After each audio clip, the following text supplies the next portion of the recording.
السلام عليكم ورحمة الله تعالى وبركاته. ولا ليال مeel kastood ka kala joogtaan adduunka tacaaladiisa waqtigu ha idin wacnaado. waa anigoo mar kale idinku soo noqday sidii caadada inoo ahaydna muuqaal cusub idin la wadaagaya.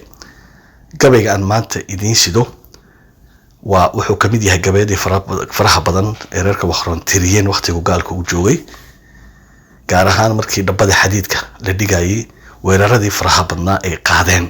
mar quramaahayde dhowr jeer bay qaadeen laga bilaabo 1897 ilaa 1907.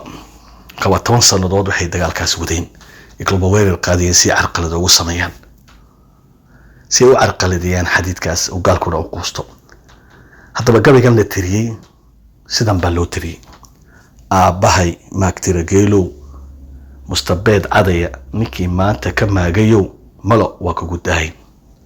dhabbada xadiidka maadaama laga baqaayay birtan xadiidku ama birta tareenku inuu xoolaha ka laayo, maadaama ay ka dhoofin jireen deegaankooga ugul ilaa ay adar geen jireen inuu xoolaha ka laayo ayay ka baqeen. kolkaa waxay la wadaageen walaalahooga ciise iyagoo la tashanaya sida caadada in ay weerar qaadaan, weeraro ay ku carqaladeynayaan si uu gaalku u quusto. madashii baa la isku raacay, ballantii baa la isku raacay, madashii baa lagu kulmiyaa baa la isiri. halkii lagu kulmiyay baa la tilmaansaday ay shaqaaluhu joogeen salaada subax marka laga baxo weli intay qoraxdu soo bixin in weerarka la qaado. haddaba madashii markii la tagay reerkii Wakhroon oo qura ayaa yimid, reerihii kale ma iman. reerka Wakhroon hareerihiisu dayay markuu waayay walaalihiisii kale, weerarkii buu halkii ka qaaday. shaqaalihii askartii ilaalinaysay dhammaan waa wada laayay. waxay dhaafeen oo ina taaban gabadh caddaan ah oo halkaa joogtay. markaa maadaama uu xeerka ciise u diidayo in birmageydada la taabto, markay sii socdeen ayay gabaygan tiriyeen. markaabay maqashada magacii maagtire. waaligii markii loo geeyey wuxuu weydiiyey dad maa ka garatay, maybe tiri, laakiin waxay lahaayeen oo maqlaayay markay sii socdeen maagtire. markaasuu u yeeray odaydii mas-uulka ahaa ee Wakhroon ee deegaan ahaan dhulkan mas-uulka ka ahaa. markaasuu weydiiyo ku yidhi man maagtire, waa kuma maagtire? markaasay ku yidhaahdeen huwa ismu rijaal, waa nin magaciisa. qisadii gabayga keentay halkaasay ku dhammaatay. iminkana tuuga dalka haysta ila daawada wuxuu ku hadlayo. reer Jabuuti oo dhan wuxuu ugu leeyahay xusuus gooni ah ayuu leeyahay, maxaa yeelay waxay dunidaba nagu daray waa bahalka, waa dhaqaalihiisa, waxa weeyaan ummadda sida uu iskugu xidhay.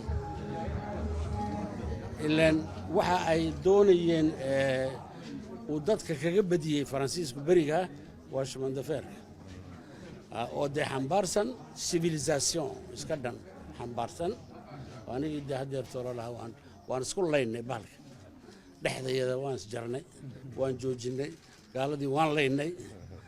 haddana intii dee gaalkuna ugu mitiday, annaguna intii lahayd war waxaan waxba nama yeelay dhaqaalu keenaya daayi aan lahayn yaa guulaysay. maanta maalin yaro taariikh weeye. matxafkeennii baa ayaa dhashay.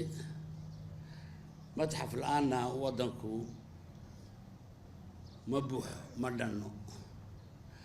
matxafkaasi waxaa lagu ururin doonaa waxalla waxa sheegaya taariikhdeenna iyo jiritaankeenna iyo dhaqankeenna iyo taariikhdeenna intaba wixii laga helayo halkani dadka jira iminka iyo kuwa berritoola jiri doona intuba waxay ka heli doonaan taariikhda iyo shakhsiyaddoodu waxay tahay. sidaa daraaddeed haddii anthropology la yidhaha, haddii archaeology la yidhaha, haddii histoire la yidhaha, haddii material loo baahdo, taariikhda Jabuuti sheegaya, dhalatay sheegaya, wixii ku jiray sheegaya, wax shakhsiyadda ummaddeedu ka tahayna ay ka muuqanayso weeye. halkani shumandaferka waxa aan dee ugu dhegnay nidhi isagaa taariikhda kowka ah qaybta maxaan ku dhahdaa heritage isaga iyo qaybka ah waa shimandafeerkii ugu horreeyay Afrika oo dhan laga dhiso waa shimandafeerkii qurahatay ee halka laba dal isku xidhay ee dadkii ugu waaweynaa ee injineerada ahaa iyo architectyaasha Faransiisku ay iskugu tageen oo ninka Eiffel la yiraahdo ee tuurka sameeyay Paris ee taqaanaan wuxuu isagu dhisay hol iyo shabeel buundooyinka jira ama poonyaasha jira ayuu dhisay waana taariikh weyn weeye taasina sidaa daraaddeed waxa aan shimandafeerka aan hooy looga dhigayo waxa weeyaan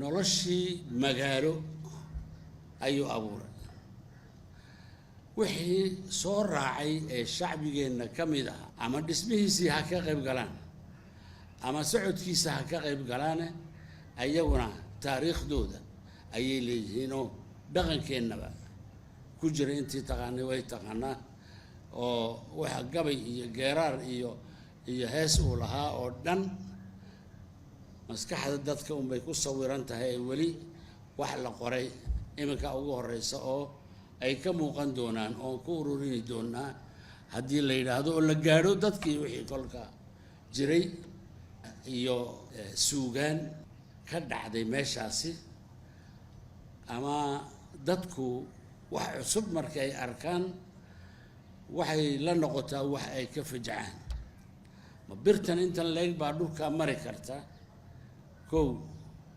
maxay noo taraysaa laba gaalku muxuu ka doonayaa waa saddex maxaa uu naga bixinayaa bahalkan waa afar sidaasay su-aaluhu isku dabagaleen dad dee counter ku ahaa iyo dad ogolaa oo war waxaan waa waxa weeyaan waa mucjiso weeyaane walaalahay waxbuu noo tarayaa noo daaya odhanaya iyo ku odhanaya waxaan ku nooleyn oo dhan buu naga bixinayaa waa qoladii muurka lahayd ee awrta raranaysay ee halkan ilaa adari ka shaqaysanaysay weeyaan kuwa odhanaya hala naga joojiyo odhanaya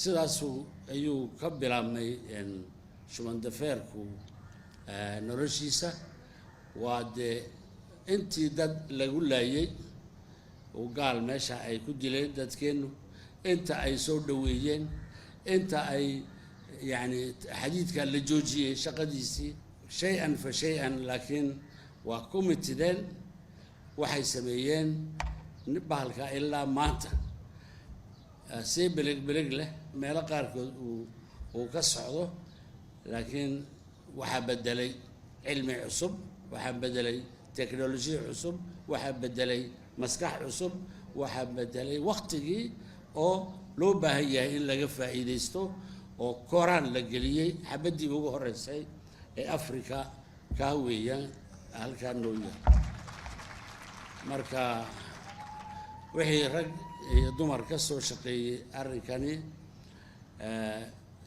madxafkan qaran waan hambalyeynaynaa waan garab taagannahay